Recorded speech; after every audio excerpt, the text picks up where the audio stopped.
Welcome to the Red Ink Revival Leadership Podcast. I'm your host, Patrick Norris. We're going to grow your leadership through neuroscience, psychology, and theology. Welcome, everybody, to another episode of the Red Ink Revival Leadership Podcast. My name's Patrick Norris, and I'm excited to bring you another amazing episode on anxiety and panic. In episode 66, Dr. Todd Bowman and I talked about the issues of how anxiety shows up in our life. What is good, healthy anxiety, and then what is chronic or dysfunctional anxiety. We talked through a lot of the tools that you can engage to help you manage anxiety. We talked about how it shows up in the body, the symptoms that can be expressed when somebody is in anxiety. And then this week we are bridging over in that continuation of the conversation. We're talking about anxiety and panic in leadership. We're talking about things like progressive Christianity, where many people today are deconstructing their faith and the possibilities of the emotions that could be behind that. We talk about cancel culture. We talk about many of the things that people today, leaders today, are trying to figure out and wrestle to the ground. So often within leadership, we ourselves are showing personality traits that are actually anxiety-driven. They're disorders, and yet we think that maybe they're a part of our personalities. This is going to be an amazing episode. I hope you stick through to the entire end, and I believe that it'll add value to everything you're investing your life. Let's go now with Dr. Todd Bowman to this week's episode, number 67. What does it mean to be transformed in the renewing of our mind? Yeah, so hit on those. What do those mean? Just the idea, right? That just because I have a way of navigating the world, in this case, anxious distress, doesn't mean that it's appropriate, right? It doesn't mean it's adaptive. Yeah. It just means it's historical. Yes. And cultivating a new way of doing that anchors us in truth. I struggle with this, right? In our post-liberal, kind of postmodern, deconstructivistic world that we live in, where truth is all subjective, I believe that people make honest expressions and they call it truth. Mm-hmm. It might be true for you because it's an honest expression, but that doesn't mean it's the noun. Yes. Truth. Yes. Let alone truth with a capital T. That we're anchoring ourselves in spiritually and theologically. So we have this space, and people wonder why the world is spinning on its head with anxiety. Yeah. Right? It was before the pandemic, Patrick. Yeah. And then it multiplied. Lit up. Yeah. Got even more exacerbated because now there's a real threat and we're not just locked in our own perceived threats. Mm-hmm. But the world was on fire with anxiety before this whole pandemic situation started. Yes. And what we know is deconstructivistic philosophies. Yeah. Have become more popular. Yes. We can look at some generational differences in that, and we wonder why there's such a huge correlation between no spirituality or non-Judeo-Christian spirituality and intense anxious distress. Amazing. Yeah. And when we're more in control of things, things in our world than we ever have been. Yeah. Right, but we're not. We get to control it, are you my friend on Facebook or not? Am I going to follow you or not? We have so many illusory points of influence. And yet, if you're 25 and under, you or someone you know is drowning in anxiety, whether or not you know it. You might be drowning in anxiety and not know it because it's so normative in your peer group. Come on.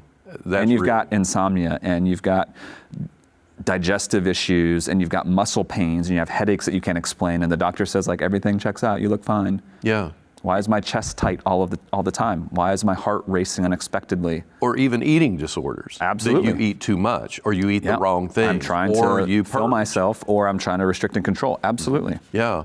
It shows up in so many different areas. And, when we talk about deconstruction, and we're thinking in the progressive mindset of folks, there's nothing not only not wrong, there is a healthiness to tuning into what am I feeling? What is seeming to be incongruent with my intuition? Even within theology and biblical understanding, it's good to turn towards it. But what I feel, I notice often that people do is they abandon the truth of God's word and the help of people who are thoughtful in helping explore that. And then they go to YouTube and they listen to everybody who's in the progressive movement. And it all makes sense until you hear the side that would be, again, the rational Christian side. One of the things I've always done with our boys is I've said to them theologically, I love when you're curious. I love when you ask questions. I'm glad that you're not just taking me at my word for my faith. I'm glad that you care about this stuff.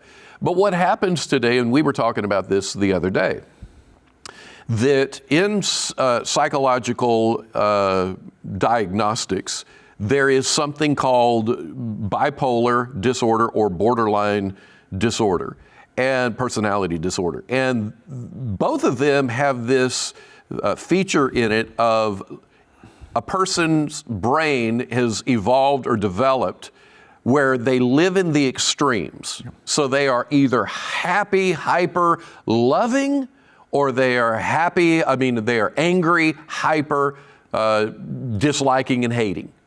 And to live in that middle, there's an intolerance to live there, which interestingly enough brings us right back to anxiety again. So can you help us make sense of it from, a professional perspective? Yeah, I'm probably going to go someplace that you're not expecting.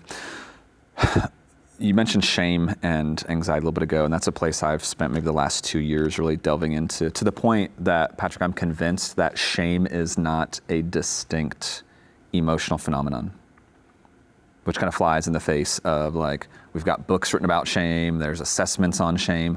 I'm not saying shame doesn't exist, but I don't think it's a distinct emotional construct. Interesting. I think that shame, even in how you defined a little bit ago, is really about interpersonally originating anxiety. That anxiety, as we tend to understand it, happens to be about like what's in our environment.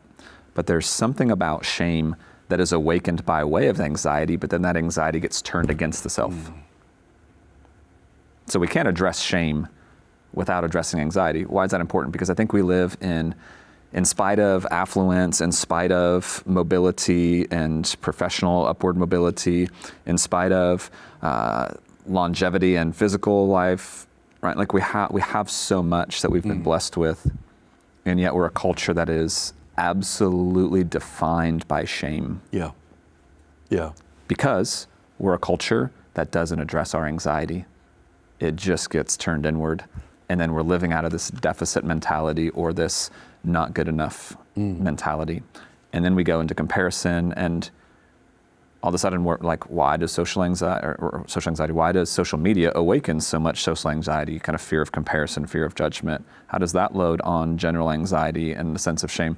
Because we're constantly in the know. Yeah. And we're constantly in comparison mode, and we never have a respite from it. There's no Sabbath from social media.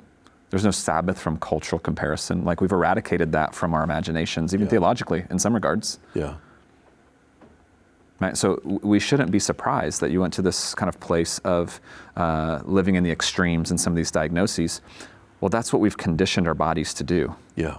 And our new homeostatic set point is always on, always hyper-focused, always detecting threat, making choices that keep our bodies. We haven't talked about sympathetic and parasympathetic nervous systems, right? Our parasympathetic nervous system is kind of the down-regulated, relaxed, calmed, comforted, connected part of our bodies, right? It's where we get restored, right? Things like prayer activate the parasympathetic nervous system, meditation, scripture reading, etc. Worship. Versus the sympathetic, which is kind of, so the parasympathetic would be more like the brake, like let's tap the brake or let's press in the clutch if you're old school like us and you used to drive 5 speeds right. or 3 on the tree or whatever you used to drive. Right? Kids these days don't even know. So I'm going to get a 5-speed for my kids, and I'm going to force them to learn how to do that. Right? Not just because I think they need to learn how to do that, but because there's so many great examples that I can translate into their lives. Like, dude, you need to depress your clutch, man. Like, let the engine burn off the fuel that's there. That's some of what anxiety reduction looks like, is like, I'm going to create space for this thing that I can't control to burn its way out of my system. And then I'm going to shift gears and I'm going to get back and I'm going to right? Pick up where I left off, maybe from second gear, and then I'll hit third gear. Yeah. But like, it's okay to like disengage and allow what's there to burn itself off. Like, that's how we get people through panic attacks. The more you fight that panic, the more intense it's going to become and the longer it's going to last. Yeah. Like, we amplify our distress by our persistence in the belief that we can conquer and control everything rather than surrendering to it. And in surrendering to it, like, we shorten the duration and intensity. But it's fascinating, right? Like, that we have to learn to decompress, but the more we persist in these spaces, right, the more we keep kids, and we could probably do a whole other deal on like the inappropriateness of a bipolar diagnosis for an 8 or 9 or 12-year-old. It's trauma. That's probably created that scenario or the symptoms that are being seen. But it's popular right now because we can throw a lot of meds at it, and there's a lot of money in the meds, right? Instead of getting to the root cause. And we're back at where we started, symptom management. In the same way that, like, in the church, if we're not acknowledging the brokenness that someone might be experiencing that led to their impulsivity or their sinful behavior, like, we're just managing the sin, like, be a better Christian, read scripture more, you need to come to the Bible study. Instead of like, what suffering are you experiencing, and how as a pastor, how as a small group leader, can I walk with you in the midst of this? Who else can we pull in? Right? But we have celebrating you in the midst of it. But we have a generational narrative, and we have for years now, where we shouldn't be surprised at the intensity in some of these more prominent psychological concerns that we're seeing culturally, anxiety related or secondarily, right, bipolar illnesses, where the underlying feature is there's hyperactivation for so long. Makes sense. And then maybe there's the shift, right? Like, if it's into irritability and anger out of anxiety, if it's from kind of a depressive state into like a manic, like full steam ahead, right? Because we're being invited to live into the extremes, and I think in an unhealthy way. Yeah, right. And it's about, like, because we don't recognize, and we could get into like the genetics of that and epigenetics of that, and there's plenty of fascinating conversation, but to kind of shift back the anxiety, but it's because we don't have really good boundaries around, this is gonna be so embarrassing, but I'm gonna share this story anyway. Have you ever seen the show, The Walking Dead? It's intense, right? It's a zombie show. Sounds like it would be. AMC. Wow, let me just tell you, wow. I don't do scary movies. I don't invite a lot of like horror things into my mind, my heart. I think there's a spiritual dimension to that even. But like, this show was so popular, and I needed to, one of my clients was watching it, and I was like, I need to have a point of contact. Like, I'm sure there's rich metaphor. It's phenomenal as far as rich metaphor. How I knew I was perhaps being impacted by my internalizing of this content. It's a well done show. It's probably a good show from like a production perspective, and from even a cultural criticism perspective. There's a lot there. And I literally can tell you where I was in my old house, and I was playing ball with one of my kids inside, and I remember looking out the window and being surprised that there wasn't a horde of zombies like walking through my cul-de-sac. And I thought, oh heavens, like, I'm of sound mind. I think you think I'm of sound mind. I think I'm of sound mind. Right. I think you think I'm of sound mind. Yes, I That's kind of an atypical thought, to be weird. Surprised that there's not zombies outside your house. That's awesome.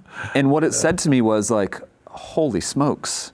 Like, there's so much implicit anxiety that my body and mind haven't had an opportunity to process, that they're clearly trying to process. And it has to do with one show that I've been watching and what's been taken in, and everything my body is still trying to metabolize about the intensity of that space, the fear of like, who's gonna get eaten in this episode? What's gonna happen? Do I even let myself get close to the characters because it's gonna hurt if they die? So, and my mind was just spinning, and I thought, wow, like, the intensity of this, one show, right? Like, had totally created this override of my system, and I wasn't even aware of it. Amazing. Except for this accidental peek outside, like going to chase a soccer ball that my kid had kicked, and looking out and being like, oh, whew, no zombies, I guess we're okay. What? Right. And how many shows do we consume? Right? Like, how many pieces of graphic content? I'm not even talking about sexually graphic, although there's probably a piece there that loads on anxiety and like a tornness of heart, like well, that fits in the show, but like, is there angst there, and how quickly angst becomes anxiety? Hey everybody, I want to slide right in here and thank you for joining us for today's episode. Let me ask you for a huge favor. If this podcast is providing value to you, would you consider subscribing to it wherever you get your podcasts? Also, if you feel that it would be valuable to somebody else, please like it, comment on it, and share it on your social media feeds like YouTube, Facebook, or wherever you populate networking. And one more big favor. If you like the show, please go review it. And if it's true for you, give us 5 stars. And when you review it and rate it, it gives our efforts greater opportunity to grow, and that would mean the world to us. Now let's go back to this week's episode. So much graphic content that we don't even think about, right? Like, which is pulling us into these extremes and desensitizing us, so we're not as aware of the emotions that we're experiencing in day-to-day life. And if anybody could, you would be somebody who would. I like to think that. This is what you've given your life to be an expert on, and are an expert, and yet the impact it had on you, it's amazing. Again, when I think about this idea, I'm just generally trying to transpose borderline or bipolar personality disorders. I'm trying to take those and just think, is this something that's happening in our culture? So if we think of it in that extreme level, particularly where there is an entire, we'll call it a revival, though the word revival is sacred to me, and so to take it into the negative, I don't care for that. But the idea that there is a deconstruction movement, that you are applauded if you deconstruct your faith. And I believe in the curiosity. I believe in leaning into it. I believe in if you aren't in a line congruent with your sense of self, with what the Bible is taught and so on, you've got to work through that. I think that's very important. But you're not allowed to deconstruct anything that you can leverage as status if you can retain victim identity in it. And that today, that gets more applause and more energy and more groupthink celebration than somebody who actually says that they, have a firm belief about something. I was just it's funny because, I'm knee deep into this right now, thinking through it, because for years I've been listening to podcasts of people who are at the helm. They've got the steering wheel of a movement of deconstruction. And so I've listened to their stories, and I actually have relationships with somebody who is very close to all of them. And so as I'm listening, I was listening to one just this week, and one of the gals, just beautiful people. I mean, they're the kind of people you're like, they're the people I want to hang out with because they feel extraordinarily safe because there is no judgment. And yet, even with them, this is interesting to me, she was talking about that she believed that the Jesus that she loves, and she described him, and yet she doesn't believe in the Jesus that Scripture consistently talks about. She adapts and takes different parts of that, which makes, if there's 2 Bobs in front of me, not all Bobs are the same. So the word Jesus that she says she has a relationship with ends up being a completely different Jesus than me, and I really would prefer you change his name. I mean, honestly, I would just prefer that you didn't use that or even use the name Christianity there. That's because I think that if there is a truth, that a non-truth will create problems, and so I would rather keep it clean. But she, in that context, was talking about she just believed love.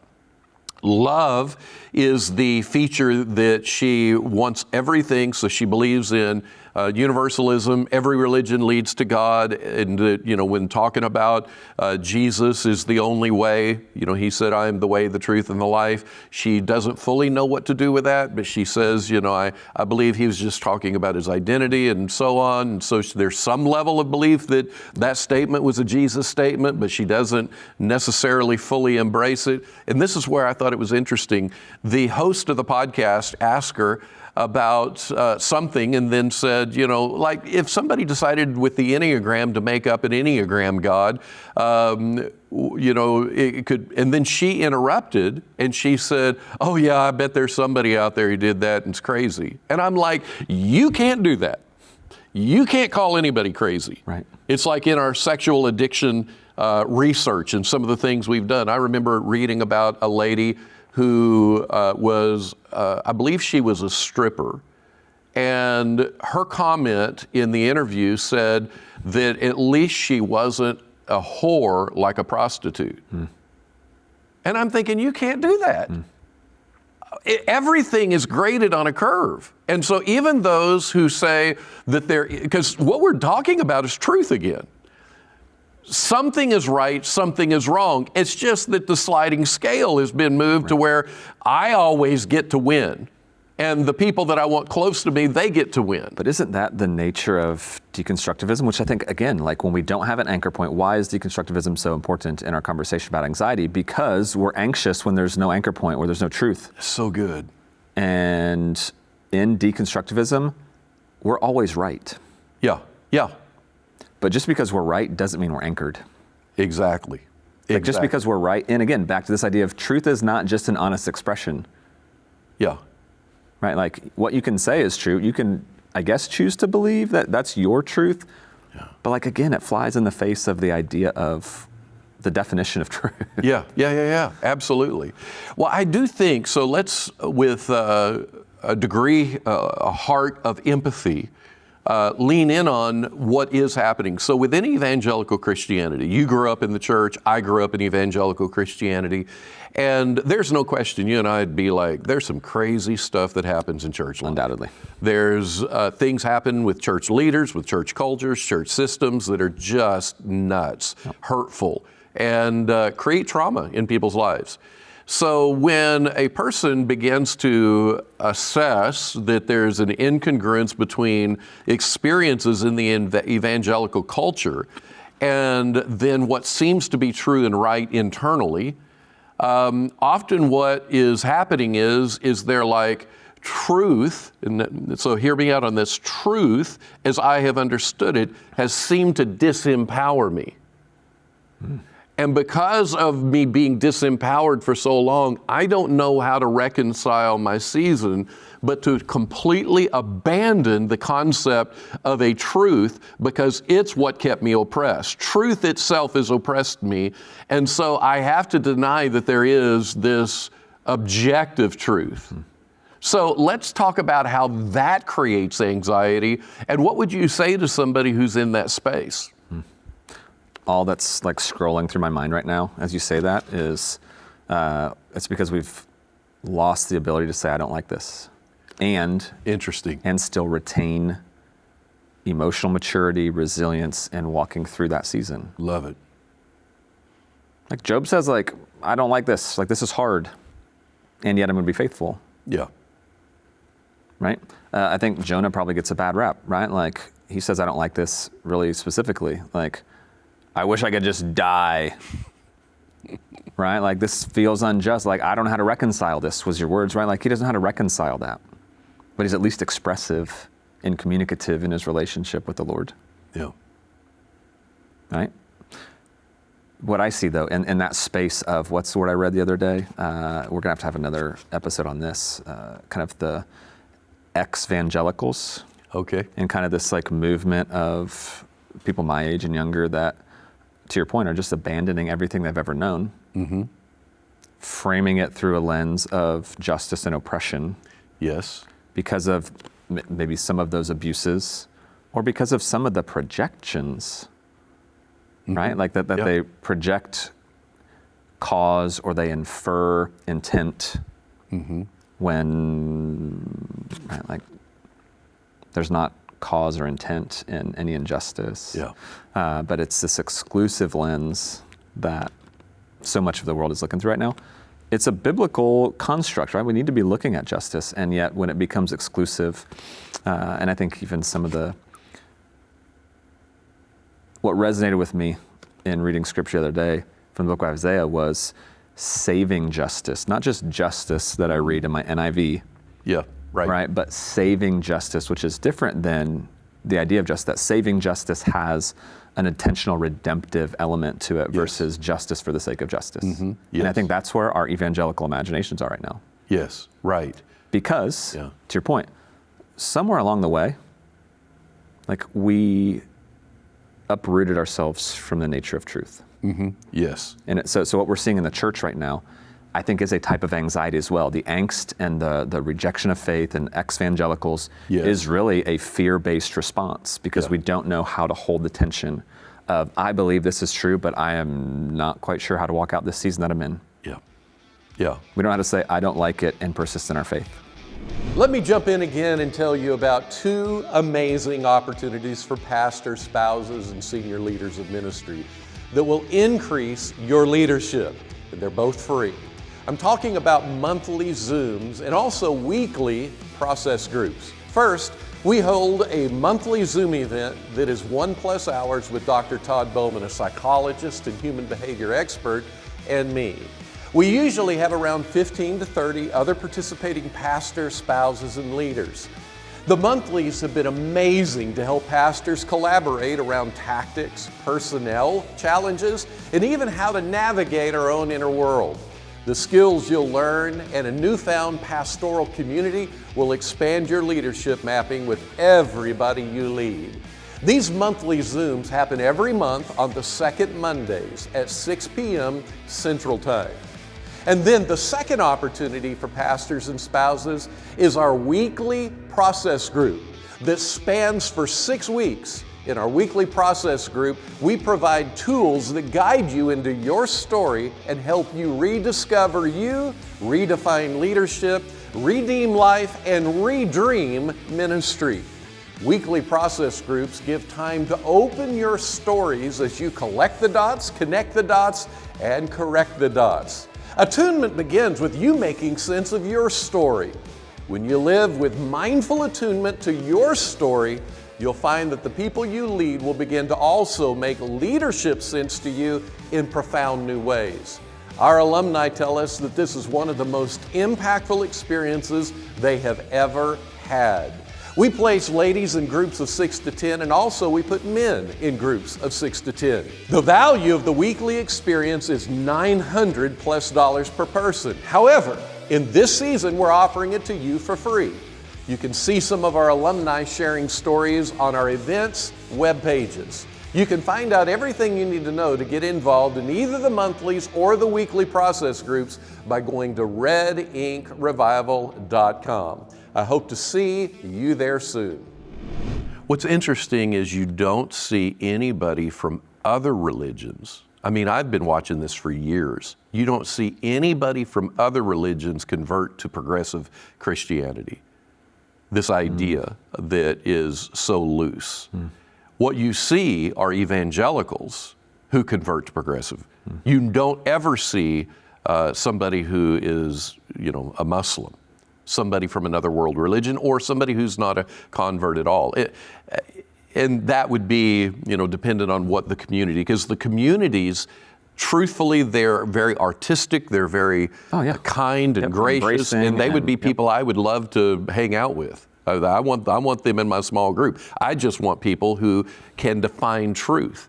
And it's interesting because the people who talk about it, when they are denying the evangelical scripture as being authoritative, they inadvertently make objective claims that are objective about the fact that really you can't make that objective claim in the Bible. And it's like, well, where are you getting your objective claim? What's the authority behind your objective claim? They don't have one. And so I do think this is critically dangerous when people are moving away from God, the Bible, because the biblical word for justice is not this oppressor-oppression mindset. It is a sin justice before God. And then because of that, we embody His heart around it, and now then we deal with the social side of it. The social side is a secondary part to the God side. And if we don't identify sin, and if you don't identify sin, then you are in essence living in this, again, very vague, massaged out. So we're not living in truth. Truth would require us to believe in sin, and sin would require us to define something that's true. And so again, I think about the anxiety that's behind all that. The anxiety of, and what I hear is people saying things like, there's someone who brought up that Paul was a sexist because of the way he dealt with women in the church. And of course, as a evangelical Christian, I'm going to hear that. And if I don't know more than what I know, I'm going to think, well, if that's wrong, how many other things are wrong? And I have been submitted to this. I have at times maybe felt powerless. And now I'm angry, I'm raging. And so now I'm in panic. Yeah. And so I'm trying to just keep one nostril above water so I don't drown. Well, the reality is that if you can create a healthy solution, what is aligned with your intuition as to the way things should be around women in life and in Christianity and in ministry and their place, if you can take Paul's writings and just have the possibility of a solution, that's all you need. You don't even have to have the interpretation. Now, I believe that I've been able to wrestle that stuff down and have clarity that Paul, it wasn't at all. I mean, just simple things like when you read 1 Corinthians, where so much of this comes from, 1 Corinthians is actually Paul responding to a bunch of questions they're asking. Unfortunately, in the way that our New Testament translations are, they're translated as commandments, not as questions that are being posed by the people that Paul is actually addressing and saying, no, that isn't even true, what you believe about that. So again, all you have to have is a possible solution to be able to say, God, your word could be true, and I'm gonna yield to it. Yeah.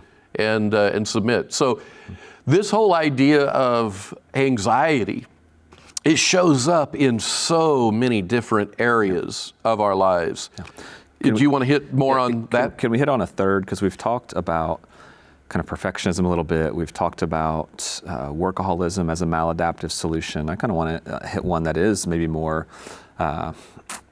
situationally. Let's do it. Awakened right now. Cancel culture. Okay.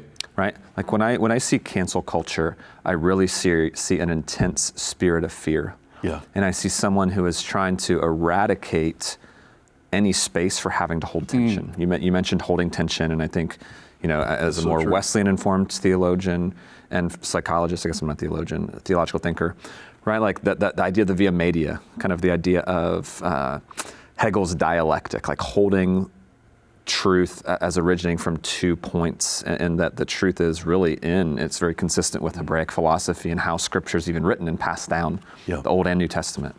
That's why Paul contrasts darkness and light, wise and foolish, right? Like that there's this beauty in the tension, and that the truth is contained there. And what I see more contemporarily is the eradication of 1 point. And how do we hold truth when we're eradicating the tension? That's amazing, yeah. At the same time, right? Like believing that our opinion, our feeling is truth, when we're eradicating the whole nature of truth, at least as biblically determined, philosophically biblically determined, apart from like Christ himself, who reveals himself to us as truth. Yeah. How as a pastor, right? My question to you, if I can kind of flip the script here today. Let's do it. How do you kind of see cancel culture showing up in the church, and how do you speak to the anxiety around kind of the pull to the extreme, the fringes in our fringe ideology culturally that is growing and growing and growing? How do you speak and minister into that space where cancel culture is inviting, right? Like it's, well, sure, like you cancel us, we'll cancel you, and like all of a sudden we have this eye for an eye theology that's so incongruent with. Yeah, to me it's the tension between things like sin and love.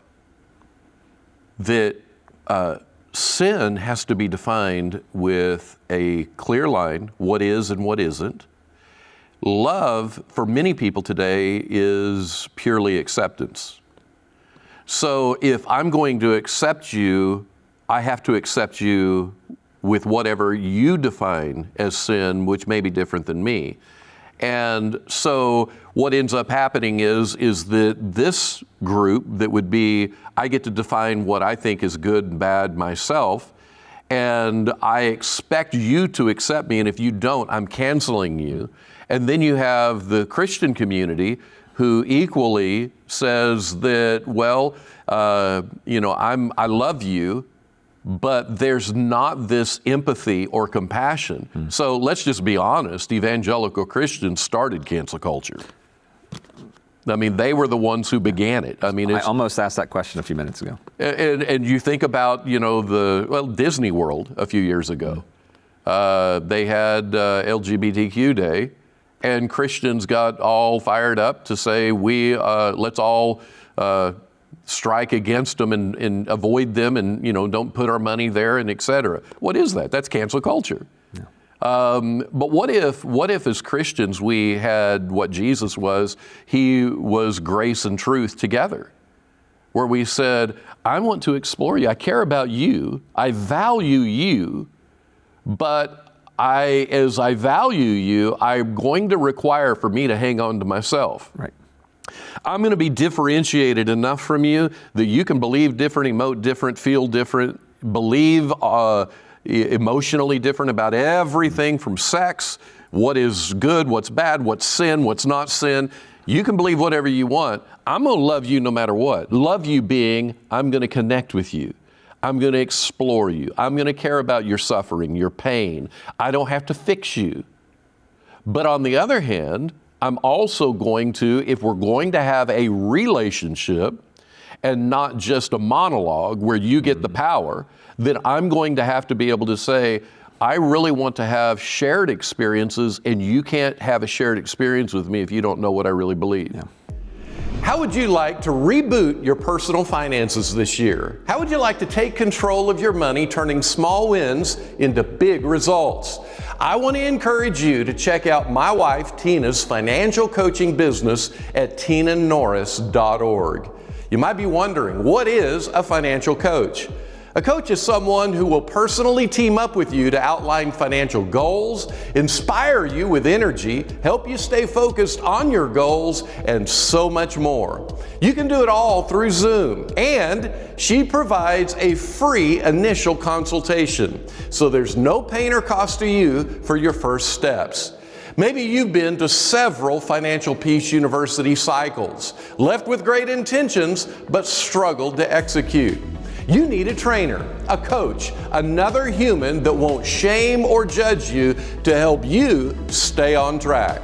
Tina is a certified expert that will help you with clarifying financial dreams, understanding spending patterns, reviewing all financial obligations, assessing financial and insurance needs, defining a spending plan, understanding your emotional profile related to money, building margin for savings and emergency funds, learning strategies for attacking debt, and referring recommended financial advisors to multiply your tomorrow. And she isn't selling any products, policies, or investments. She is the ultimate financial teammate. As Tina's husband of 30 years, I can tell you firsthand how much of a difference Tina's skills and giftings have made. Our financial portfolio wouldn't be a fraction of what it is today if it wasn't for her. She works with clients that are single parents, everyday people, pastors and church staff, as well as high-income professionals. I've known executives of Fortune 500 companies that manage billion-dollar budgets at work, but then come home to complete financial disorder and disappointments. Shame roars at them as they face the stresses of marriage, kids, and struggling retirement plans. A personal trainer can change the way you think, emote, and behave. If you have friends, church members, clients, or even young marrieds that are launching their financial lives, you will do them all a favor to have them check out this amazing option. If professional athletes need a coach to win the day to fulfill their dreams, then you and I do too. And you won't find anybody better to help you get there than Tina Norris. Set up your free consultation from anywhere in the world today. Go to tinanorris.org to find out all the details. So that's kind of how I would posture that. How would you? Well, you got me thinking, right? Like, it's impossible for us as true believers in the nature of Christ himself to participate in cancel culture. Yeah. Right? And I think some people would even go theologically like, well, look at what Jesus did with the Pharisees. Right. To which my rebuttal would be, I see in his confrontations of the Pharisees a love no different than what drove him to the lepers and the poor and the broken. Yeah. It's just that it shows up different. His love is leveraging something different in that space. Yeah. And he's not canceling. Right. Like, he's not disenfranchising. He's not, but I mean, it's fascinating. Like, I watch in Christian circles, people in their anxiety who are threatened by something, cancel someone, they relegate them to the fringe, or they try and relegate them to the fringe of society by way of canceling them. While proclaiming Christ, in my thought, I'm thinking like, but that's who Jesus would be spending time with. Like, you're canceling someone, right? Like, making a statement of superiority over them and like trying to kick them out. But like, in that space, aren't you also moving away from Jesus? Because like, he's going to be there with the disenfranchised and the broken and the canceled of the world, irrespective of what got them canceled. I love the anxiety driver component of this part of the conversation. I do have surfacing in my mind the church discipline issues in Scripture. Oh, sure. Yeah. And so you have things like 1 Corinthians chapter 5, the man who's sleeping with his father's wife, and he gets excommunicated. Or Matthew 18:15, that if you have a problem with somebody, so there's an offense going on, you try to work it out. If you can't work it out, you take it up the food chain, the flow chart, you get to, the highest, and then, if a person won't reconcile, doesn't mean they have to agree with each other, but if they won't care about each other more than the issue, that they need to be put out of the church. So there is the church. But isn't there a caveat there within, like, with the hope of restoration, with the hope that once they're turned over, there will be awakening and enlightenment and a movement toward reconciliation? And it's the thing with evangelical church leadership that I think makes that hard is we love power. And so church leaders tend to want to crush. I know it's in me. I'm doing better today than I've ever done, but if somebody comes at me as a leader, and even if they're disrespecting, it wasn't until I got into certification program that I began to witness what it's like as a therapist, which you have had a lot of training around this. But if you have a narcissist who is now criticizing the way you're giving treatment, as a pastor, I wasn't trained in all this therapeutic empathy and exploration. Mine was, if you come at me like that, I will crush you. And because if you don't respect me, that's fine, but I will respect me. That's kind of the justification. Yeah. But the idea is that of, man, and for me, because so much of my early life, I didn't have the power that I felt like I wanted to have. When I see somebody who's narcissistic as a leader, that's powerful, I have been drawn to that. My own anxiety and my own shame of, I really want to see power. And so, unfortunately, it wired me up wrong. And so for you, like as an example, when you deal with a narcissist as a client, what if I were the client and I'm critiquing you, what would be your therapeutic response to really care about me more than the attack I'm giving to you? Right.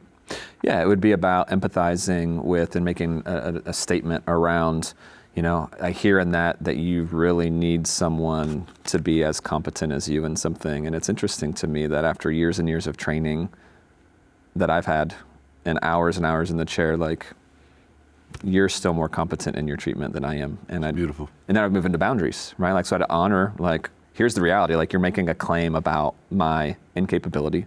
Yeah. And like, I'm gonna draw a boundary. I'm happy to help you find that person that you think, well, no, like, that's not what I meant. Like, and then all of a sudden there's this interesting, like, ownership and like, I didn't mean to, and it's like, well, but so what are we gonna do? Are you gonna trust me as the expert here? Yeah. And like, that's gonna be the norm for our relationship, or like, we can help you land someplace with someone who, and typically I've inherited them after they've been to 3 or 4 therapists. Because they get fired. Right? And like then at some point it's like, yeah. Okay, like let's try something new. Yeah. Right? Like let's take the risk to do something new. Even the phrase, which I love this phrase in these scenarios of I'm experiencing. So, I'm experiencing that you would like me to feel demeaned or below you. Is that what you're wanting me to experience right now? That'd be it. Yep. That would be an interpersonal psychotherapy approach. Absolutely. Like kind of revealing what's there. And pull it. Yep. And so it's disarming to them. And then that causes them to reflect in ways that they aren't prepared. Their narcissism doesn't normally allow for. And the reason I love the way that you and this, the way we're talking about it, because when you're in that space, you're able then to explore. And I just want to say to our audience that the reason that this is so powerful is you're able to stay differentiated. Yeah. That you hold on to yourself, you don't let the emotion or the projection of the person across from you to now then be transposed to your ownership. You don't have to own it. But you can also speak into what is happening in this moment and how you're experiencing it. You stay objective, and it's really rooted in like, I'm okay even if we're not okay. Yes. Man, like I'm okay. Like I know who I am as a therapist, I know who I am as a person, I know who I am in every way. Like, and I'm okay, even if this is not okay. And that can't happen if you don't deal with the anxiety in your backstory. Absolutely. So the backstories of learning why your brain would cause you to need to have a person across from you to celebrate you or make you king, which is something that for me, I'm still a big work in progress with that. But again, this goes back to anxiety. It does. And I think that maybe what you just said there unpacks cancel culture in a different light. That I can't, on the back end of this conversation here, I can't think of a better way to frame cancel culture now than an intensity of need for power and influence that originates out of a tremendous amount of fear-based insecurity. Yes. Because if we're okay with us not being okay, like I can let you have the most wild hair ideas. Yes. And like, man, that's interesting. Like, I sure love you. And like, those are some unique thoughts. Like, I don't have to like eradicate your belief system or disenfranchise you culturally and take away sponsorships and opportunities and fiscal stability. I mean, that's what cancel culture really is. Like, we're trying to ruin someone's life because we're threatened by, and then my question is, to your point, like, what in your backstory is threatened? Like, where does the fear originate? And if something is really that off or that crazy, like, wouldn't people naturally move away from it without having to overtly call it out and cancel it? Yeah. Yes, that has happened for millennia in the human experience. But to me, there's something different about cancel culture, which is I need to feel okay in myself. And as long as this is the Atlanta shooting, this is John chapter 8, like I have to get rid of something in my external environment because I don't like what it awakens in me. Yes. And it gets us back to, we can't just say, I don't like this, and I'm going to find a way to be resilient and persist, back to your... And we're not suggesting that as Christians that we are muted. We're not suggesting that we don't speak to issues, that we don't address with what we believe as truth objectively. We speak to it. But if somebody doesn't agree with it, we don't cancel them. Right. We actually allow them the freedom to believe what they believe and to care about people even if they don't want to march to our drum beats. I hope this isn't too controversial, but edit it if it is. It's almost as though what's being revealed, if we go back to 1 John, that perfect love drives out fear. If we have fear as Christians that lead us to that same place of canceling people and treating others in really horrific ways, it would seem as though the reverse engineering you were talking about earlier, it means that we haven't experienced the perfection of love that God desires for us to feel in Him. Yeah. And maybe rather than worrying about canceling folks or whatever, like maybe it's about how do we take this time to slow down and plug in and allow ourselves to embrace the belovedness that we just celebrated a couple weekends ago on Easter morning. Yeah, that's right. That's like, so if we have fear in our lives, the invitation isn't to project it. It's not to maladaptively medicate it. It's not to cancel people in an effort to try and control our environment. It's really an invitation for us to slow down, to double back in our own stories, and to invite Jesus into those spaces so that we can feel the perfection of love, so that love can do what the word promises, to drive out the fear. Yes. And to leave us transformed. You bet. You bet. And on that note, I do find that the anxiety for a lot of people isn't just about God loving them. That's where it starts. But it's about them being unskilled in loving themselves, not narcissism. Narcissism is a trauma-based projection of self that needs attention, not because I love being connected. In fact, it's because I'm terrified of connection. I need to look like I'm perfectly fine. There you go, yes. So we're talking about being kind to yourself, valuing yourself in your flaws and imperfections. So you're not waiting, and this is what anxiety says. Anxiety says you can't really celebrate you. And I don't mean with arrogance or pride in the unhealthy ways. I just mean that you have an honest assessment of who you are in your flaws and imperfections, and yet you believe in the grace of God, that He's strength in your human imperfection. And because of that, you're able then to regulate the emotional relationship you have to yourself. And you love yourself, you're kind, you're gracious, you're believing. Even in your imperfections, you see your flaws, and you're like, well, because the enemy will tell you, you always stick your foot in your mouth. You always tend to get something jacked up. And then what you have to say is, that may be true. And if it is, because the threat, the anxiety is if that's true, I can't survive and belong. And so the anxiety takes you to maladaptive. And this is where self-medication happens.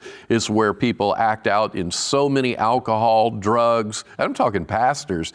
This is where depression comes in so much of the time. Yeah, because to what you've spoken to today, because there's not a way to map where's the contrary, like where's the space, the one time that I didn't put my foot in my mouth, okay, that's a possibility. My brain can switch channels.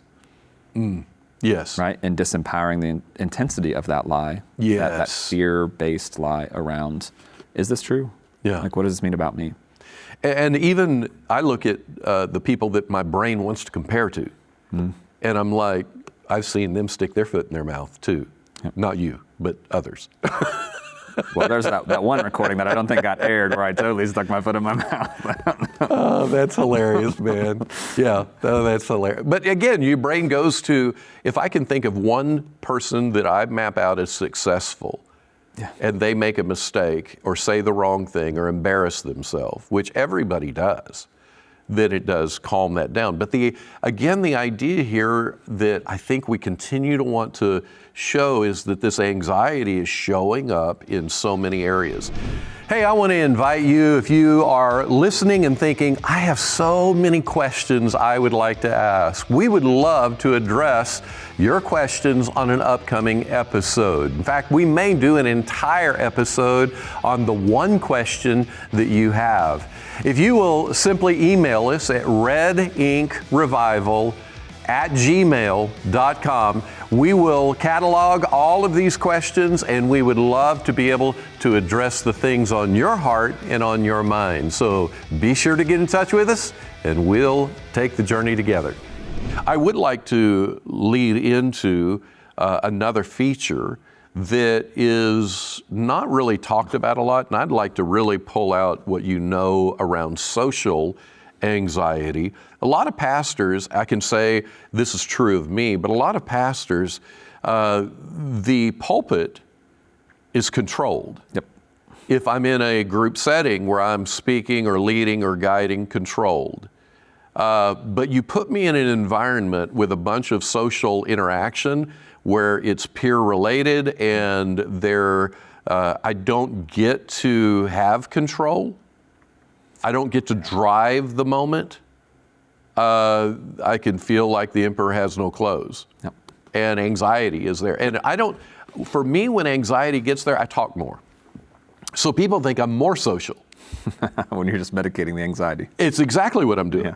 And then when, I remember being at an event in a place where there was probably 60 pastors and their wives, and we were with a well-known figure and at his house and hanging out, and we were actually even with the creators, one of the famous Hollywood couples that creates films and TV shows, and so we hung out all day long. Tina and I both are this way. So we go back to the hotel room. We first of all eat dinner by ourselves. We didn't say a word eating dinner. We go back to the hotel room and we turn the TV on and we look at each other and say, would it be okay if we don't say anything for the rest of the night? And just sat there and stared at the TV. And all of that is the anxiety fumes that are still there. And then I see the guy who was in charge, his way of managing whatever's in his life is he had more energy than you could imagine. And it's like, I don't even get it. So let's talk about social anxiety, because I do know this is a normal, it's not an unusual thing for pastors. Yeah. I'm going to kind of dissect this into like social anxiety, the diagnosis, and kind of the constructs there, versus social anxiety that you and I talked about the other night as more of a unique type of response to the vulnerability of the role of pastor and all of the various types of vulnerability that exist in that space. And sometimes there's overlap, right? Like if it was a Venn diagram, sometimes those circles connect to each other. So social anxiety from a diagnostic perspective is a unique type of anxiety that is really rooted in negative appraisal of the self, where we're fearful that things we say will be perceived as stupid, that will be rejected in some way, that will be viewed as incompetent. And it used to be called social phobia. So it kind of has a unique expression. It's obviously correlated with other types of anxiety. So the more other types of anxiety you have diagnostically, the more prone you might be to social anxiety. Sometimes it's associated with panic disorder. But the idea being it's something about the negative evaluation or being negatively appraised by the social environment, and how that creates just kind of a locked engine, a frozen up engine internally. That leads us to mostly avoidance, kind of disengagement from social circles, or to maybe your example, like the overfunctioning. Like, how do I put on a mask of competence or capability, but it comes at a really extreme cost to us? So there's that. It sounds like what you're asking about, although there's connection, is really like, is there a type of social anxiety that pastors might carry that might be born out of the unique vulnerabilities that are a part of that role? And I think there's a lot of space to play with that idea. I remember like my brain caught on fire just talking in that pastoral group the other night around pastoral vulnerability, and like, oh, wait a minute, like we're onto something here. Something that's really important. Let's talk about that. I mean, the vulnerabilities of, you mentioned the pulpit, right? Like, even if I control the pulpit, like the eyes are on me, it's my voice, I control the flow, the timbre, the words, the passages that are used. Like, what I don't control is the perception. Right. How are people making sense of what I'm saying? Even when I deliver it exactly how I want to, how are people responding to and hearing? And what if it's not landing? What if I'm not seeing the awakening in people's eyes that I thought I would see as I made this final point? What if the response to the invitation wasn't as great as I thought the delivery would merit? Right, which gets us back to the personalization side of things. And I think that personalization of your 3 Ps, the personalization side is always at play in pastoral ministry. Which I think leads to, if I do everything correctly, and I've worked with pastors, Patrick, where they don't let themselves be seen out in public without a jacket and tie on. I'm like, it's Friday night at the movies. Why do you have dress shoes and a tie on? Right? Like, well, because I'm trying to make sure that people can't misperceive. Right? What would they think of me if, like, I think you're more worried about what people are thinking of you than what people actually think about you. Because like, now I've got more questions about you showing up in a blazer and a tie to the movies. Right? Like, have you worked for 12 hours today? Like, where's your margin in your life? Right. But personalization is very much, I think, a vulnerability in the pastorate, just because of the social role and the social nature of pastoral work and how many lives you have to touch and interface with. but we can't influence to the degree that we can, but we can't control what people are experiencing, how their own brokenness might be shown up. Who do we remind them of? Yeah. We've talked about abuses in the church and pastoral failure and hardship, and what has that done to whoever's sitting in the pew, and which is the beauty of the church in my mind. Like, the beauty of the pastoral relationship is if there's been abusive power there, I'm a safe person, and I'm going to embody holiness and wholeness in a way that lets you recalibrate trust with me so that you can trust Jesus differently in your life. Yeah, yeah. That's amazing. Yeah. And there's a lot of pressure in that. Yeah, yeah. And maybe some of our listeners are like, I've never even thought about that. Like, maybe that's why you've had some of the stress or anxiety in the pastoral work, because of the enormity of beauty, but the enormity of responsibility in that. Yeah, yeah, yeah, absolutely. Right, and in that, like in that equation, the limited degree of influence you have in that, because you have no idea what most of the stories are. Yeah. You have no idea what most of the wounds or hang-ups might be. Mm-hmm. And then you may never know, and this is a therapeutic side as well, like you may never get to know the rest of the story. Yeah, yeah. Like, people are gonna walk and bail on the church, and there's gonna be a wound there, and you never get to know.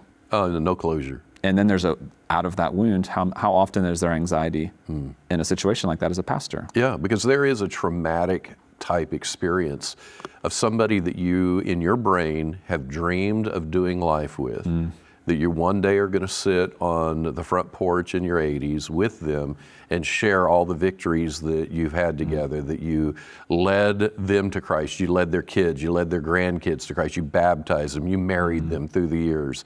And then some weird thing happens and they up and leave. And then you, depending on, like for me, my wound profile causes me to tend towards something's wrong with me. I messed that up. And I don't just have the loss of the people, I have the loss of a dream. And then if you have multiple people, which every pastor does, who does transition out of the church at some point, you're fighting every day for the vision. Every day you're wanting to move the football down the field. And every time somebody goes into the transfer portal, every day that the players that you have great, you finally have those people, and then they transfer out. It's not just that they left. That's hurtful in itself. It's that your dream left, and then now the anxiety is around, will I ever get the dream? The whole church dream, not just with those individual people. And beneath that, it almost sounds like, and what will this mean about me? What will people think about me? And how will I feel about myself? Will I be able to love myself in this space if I never get to actualize the dream? And economic, that's a big part. The fame, the peer respect and connection, even financially. You deal with the issues of even the things you do at a church that's smaller. Maybe you have a lot of responsibilities that you don't like doing. And you keep telling yourself, I'll only do it for a season. But as we get bigger, then we'll hire the people. And once I hire the people, my role will be in the gift. So like for me, I know that there's times that I've thought to myself, I'll have the gift of, I'm better at organizational leadership than getting down into the weeds of stuff. But if your church isn't huge, you don't get to do what you're gifted to do. And so you are dealing with the grief of that. Again, back to the economics. The bigger your church grows, then you can allocate retirement things you're dealing with so many different areas that all are down in this one thing. And then you have to speak truth and somebody leaves because you preach something that they didn't like. And it's like, how do we hold on to all that?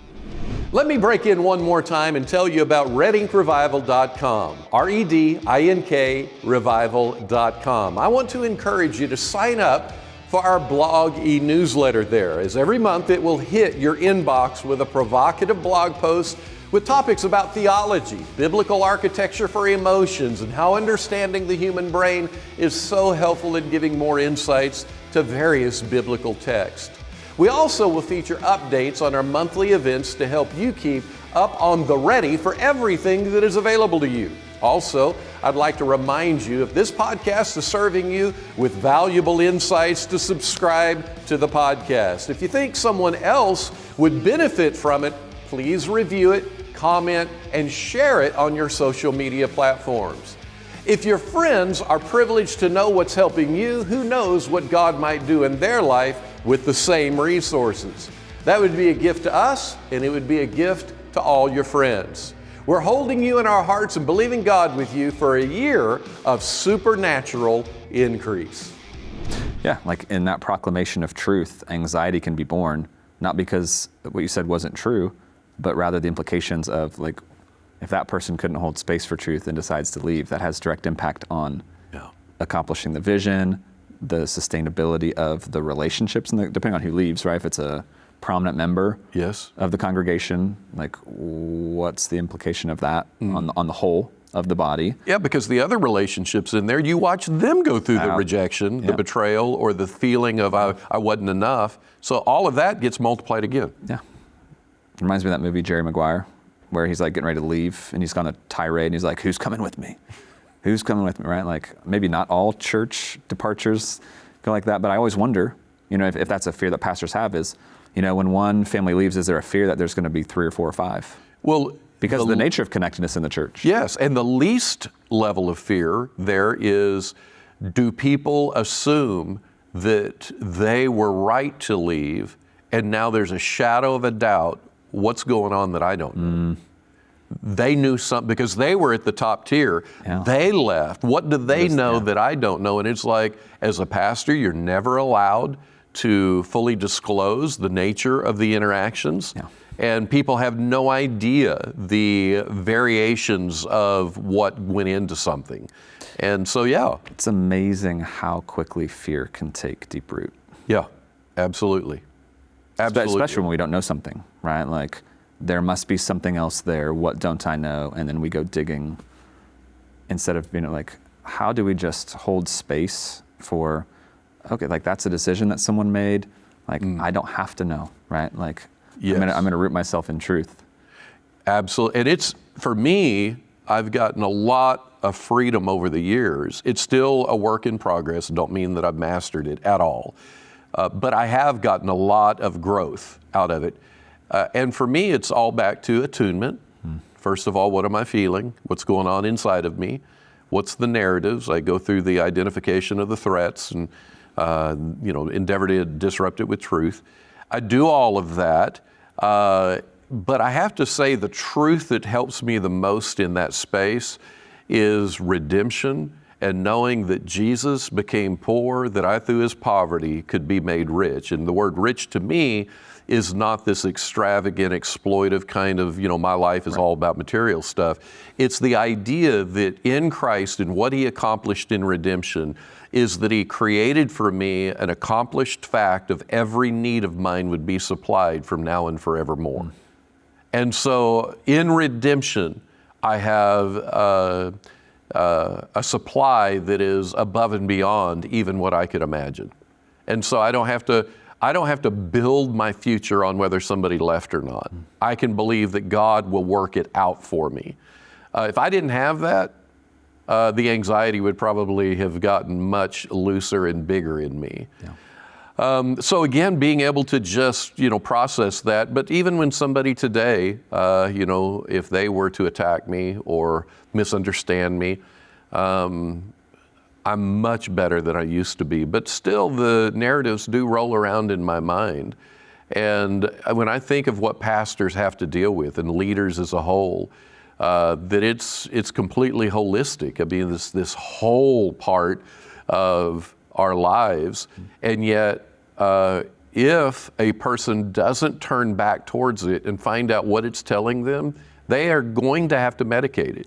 Right. And the medication can be working harder. The medication can be just even in their evolution of personality. Like, I remember sitting in a hot tub with a friend who was a leader that I admired at the time and was could be diagnosable as a clinical narcissist.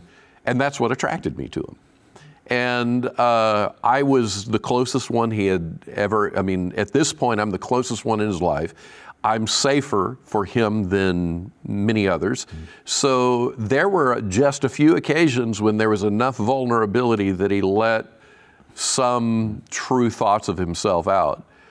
And we were sitting there reflecting on how I get into social environments, and I network, I pat people on the back, I go high energy, and all of it is to calm my anxiety. And he reflected, and it shocked me, he reflected that, that's why I get quiet. Now, if you watch how he would do social settings, he wouldn't work the room. He would interact with somebody and intentionally. He was previously a police officer back in the days when police did things that were harsh. And as a police officer, he'd like to go into a bar and just get his, stick and just start beating on tables to get, he loved the power. And so he said, the reason that he gets quiet, and when he did get quiet with people, there were people that I would introduce to him, and they'd be like, he intimidates me. I feel so off. And he had this intuitive visual scanner that he would see weakness in somebody, and he would love to pull it out because he knew it would put him off balance. And so he would dominate with this sense of, I'm not going to say anything. Well, in this hot tub conversation, he says, I kind of navigate that because of my anxiety. Yeah. So here's this fascinating thing.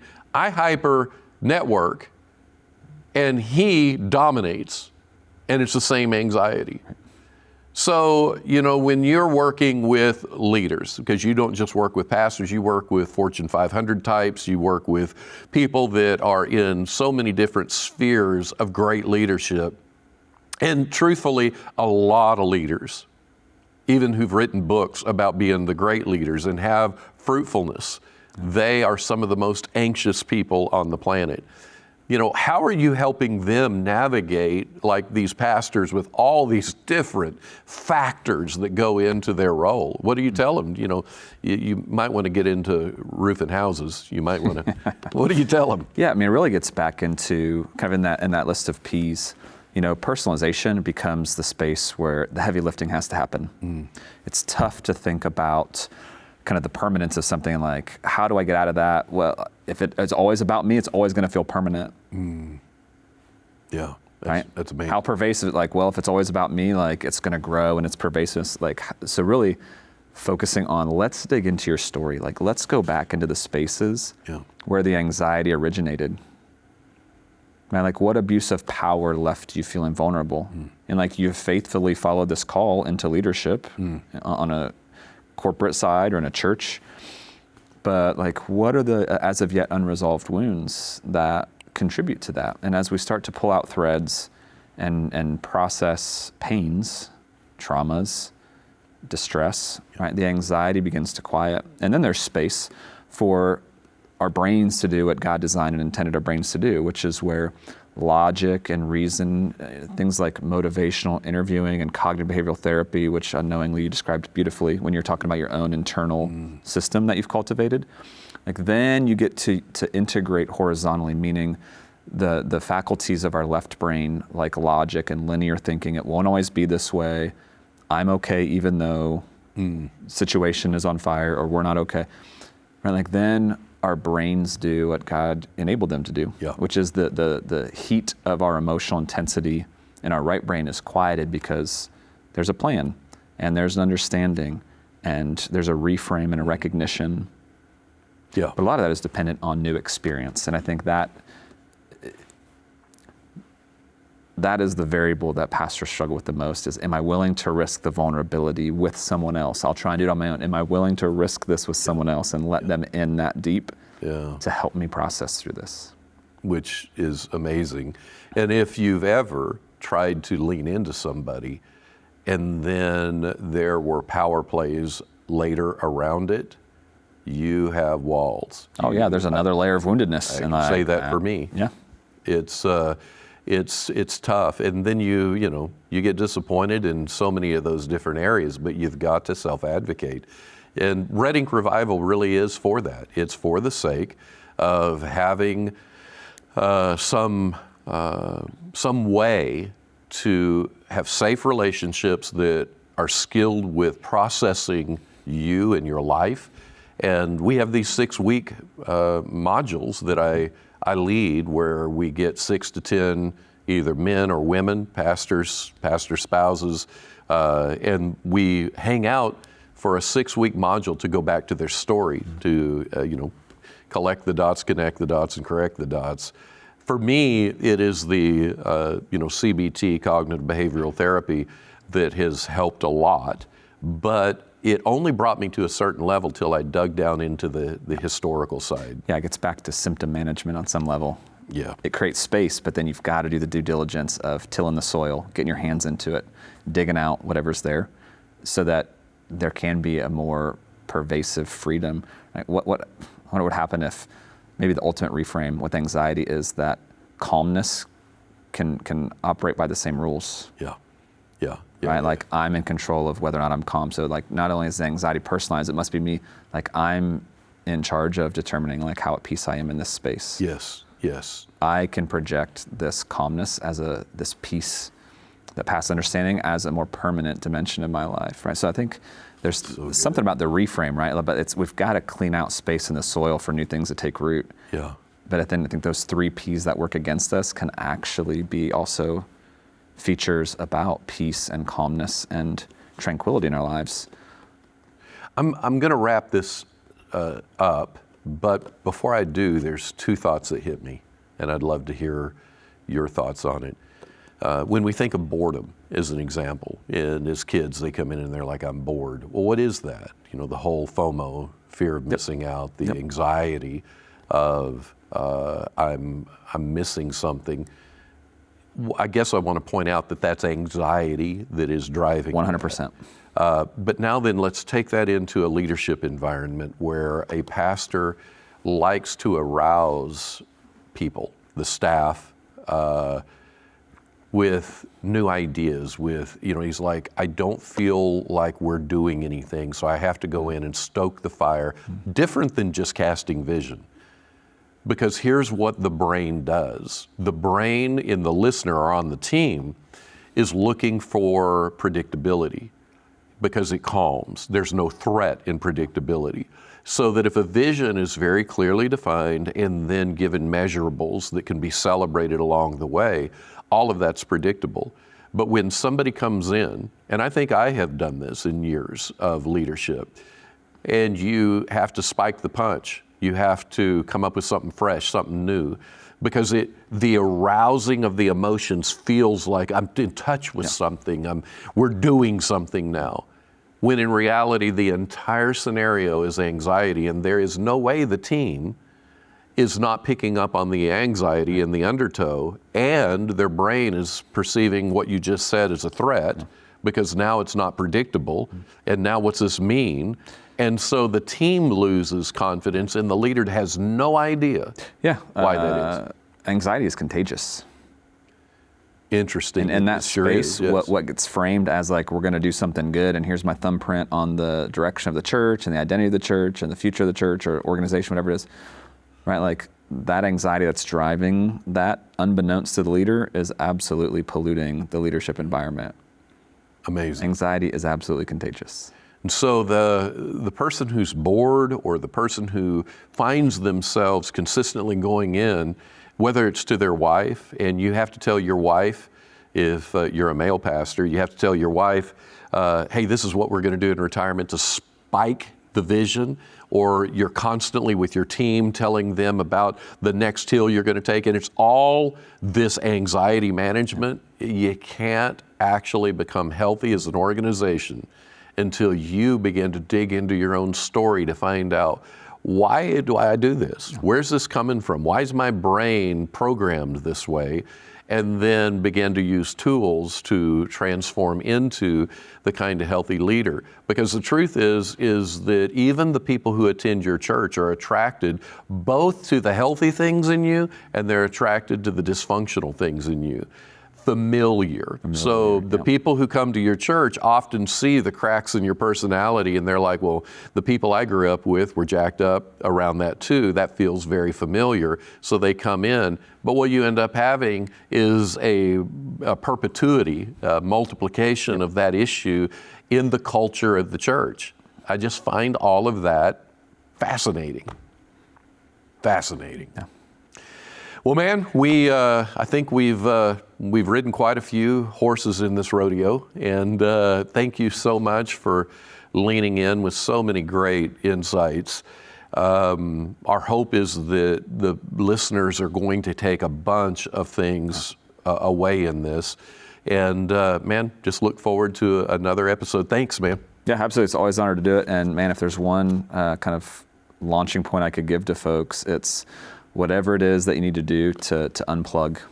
If it's unplugging from the kind of stress of creativity and stress of dreaming and building, or the stress of managing, but to someplace find Sabbath. Like the antidote to anxiety is going to be found in Sabbath, that intentional unplugging of the busyness and the plugging into like, what is Jesus trying to help me hear from him? Yeah. That I think can only happen in the silence of unplugging from all the noise and the world around us. So thanks for having me. I look forward to doing another one of these here in the near future.